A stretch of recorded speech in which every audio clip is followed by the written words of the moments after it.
Two kinds of griha pravesham generally celebrated in India. When a woman gets married, she will do griha pravesham, that is, she'll enter her husband's house, it's a big event. They made this into a very sacred process because one thing is what kind of woman enters your house will determine the nature of your life and what kind of children you bear, your future, your progeny, how they live, everything is determined by what kind of woman enters.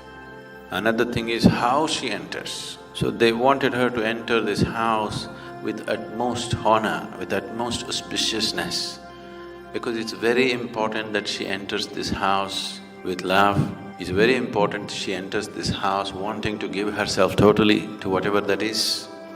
If she enters with something else in her mind and in her heart, she can ruin that family in million different ways. You need to understand this. Today, marriage means you thinking just of a little bit of romance between the two people. That's not how they looked at it.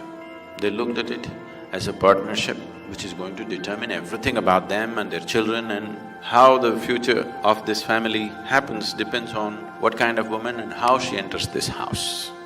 They took elaborate care so that she enters the house properly. The other kind of griha pravesham is you built a new house, your family wants to move in. You want the house to be in the right kind of condition for you to move in. The design of the house, the aesthetics of the house, what kind of paint, what kind of this, all this is different. That is also important. But what kind of energy fills this space is very, very important. So before you live there, nobody ever sleeps in a house which is uninitiated. So it is a minor form of consecrating space.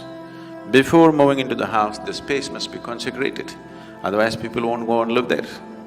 All these things that were done were essentially to create a certain enhanced sense of life energy so that the people who live in this house will naturally move towards well-being. It is just like if you plant something into this earth, only if the roots are sticking into a rich earth will the flower and the fruit come out. If the earth into which these roots are sticking in is not rich enough, is not enhanced enough to sustain life, flower and fruit will not come. Even if it comes, it will be too meager. It will never be a full-blown flowering, it'll never be a full-blown fruiting of the plant. We gave enormous importance to these aspects of life. It's not just about what you eat, it's not just about what kind of work you do, what kind of space you live in. This is very important in the East. People always consecrated their homes in whichever way they know best and only then moved in. If the kings were sensible and benevolent, they consecrated the whole town.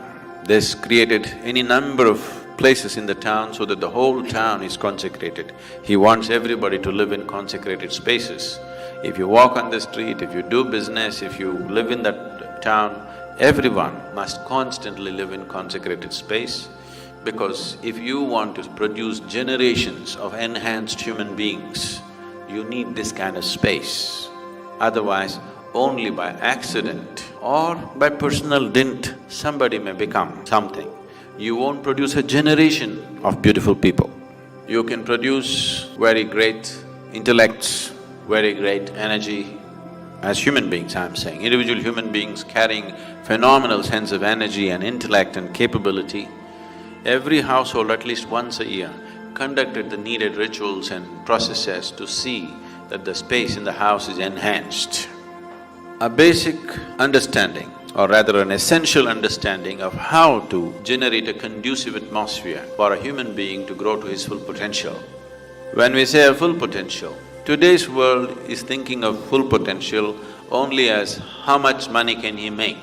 Modern idea of success is unfortunately extremely rudimentary and gross. How far can you climb in the social ladder? How much money have you made? This is all the idea of success. So, the idea of success was not like this, it was very broad-based and very profound. Someone was considered successful only if he's in a certain state of blissfulness, if he's in a certain state of knowing about himself and the world that he lives in, and socially he's honored, and materially he's prosperous, and he's able to earn the love of his family and friends and society, only then he's considered a successful man.